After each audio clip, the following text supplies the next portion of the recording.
జిల్లా ఆర్మూర్లో దారుణం జరిగింది. ఇంట్లో ఒంటరిగా ఉన్న వివాహితపై ఓ దుండగుడు అత్యాచార యత్నానికి పాల్పడ్డాడు. మహిళ కేకలు గమనించిన స్థానికులు దుండగుడిని పట్టుకున్నారు. నిందితుడికి దేహశుద్ధి చేసి పోలీసులకు పట్టించారు.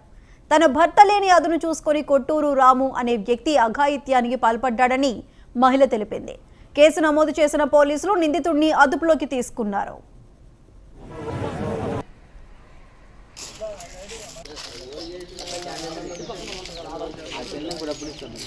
ఎంత ఉన్నోడైనా ఆడు చేసే అధికారం లేదు.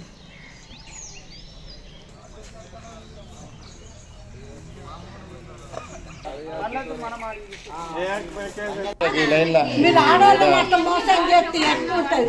ఇవాళ నేను లేకుండా పరిస్థితి ఏమవుతుండే మాట ఇవ్వాల.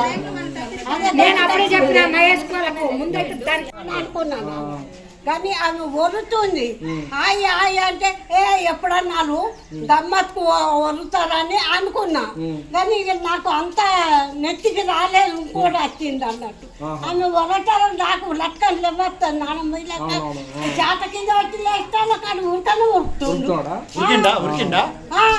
బంద్ చేసుకొని అని ముఖమన్నా చూడలే. ఇప్పుడు దొరకత్తేనే నాకు అర్థమయ్యే నర్సయ్య తమ్ముని కొడుకని.